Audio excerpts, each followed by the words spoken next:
আচ্ছা, সাইকিয়াট্রিস্ট আমাকে যে ওষুধটা দিয়েছেন সেটা আমি গুগল করে দেখেছি, ওটা সিজোফ্রেনিয়ার ওষুধ। আমার তো সিজোফ্রেনিয়া হয়নি, তাহলে আমি এই ওষুধটা কেন খাবো? আমাকে এই ওষুধটা কেন দেওয়া হলো?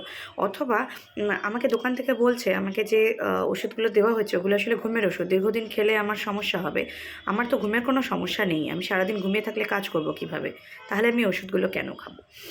ব্যাপার হচ্ছে যে একটি ওষুধের মাল্টিপল ইন্ডিকেশন থাকে। একটা ওষুধ একটা অসুখে ব্যবহার করা হয় মানেই সেটা যে সেই অসুখটারই ওষুধ, অন্য কোনো অসুখে সেই ওষুধটা ব্যবহার করা হয় না এরকম কিন্তু নয়। কিন্তু আমরা যখন দোকানে বা গুগলে থেকে উম, আহ, জিজ্ঞেস করি বা জানতে চাই বা নলেজ নিই, তাহলে সবথেকে প্রচলিত যে ব্যবহারটা সেটাই আমাকে বলা হয়। অথবা ওষুধের দোকানের যিনি আছেন তার যে জ্ঞান, সেই জ্ঞান থেকে আপনাকে বলা হয় যেটা অমুক অসুখের ওষুধ।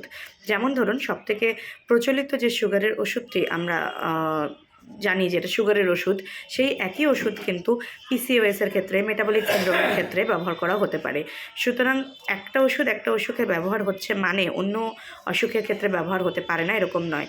যে ওষুধটা সিজোফ্রেনিয়াতে ব্যবহার করা হয় অ্যান্টিসাইকটিক হিসেবে, সেই ওষুধটাই কিন্তু মুড ডিসঅর্ডারে মুড স্টেবিলাইজার হিসেবে ব্যবহার হতে পারে, অ্যাঙ্গার ইস্যুসে ব্যবহার হতে পারে, অথবা অ্যাংজাইটির জন্য অ্যাংজিওলাইটিক হিসেবে ব্যবহার হতে পারে। সুতরাং মাল্টিপল ওষুধের, একই ওষুধের মাল্টিপল ব্যবহার রয়েছে। সুতরাং যখন আপনি একজন ডাক্তার দেখিয়ে জানতে পারছেন, ডাক্তার দেখিয়ে যখন আপনি একটা ওপিনিয়ন নিচ্ছেন, সেই ওপিনিয়নটা যদি আপনাকে ক্রস চেক করতে হয় তাহলে অবশ্যই কোনো ডাক্তারের থেকেই করুন। সেই ওপিনিয়নটা গুগল বা ওষুধের দোকানে গিয়ে ক্রস চেক করার কোনো মানে হয় না।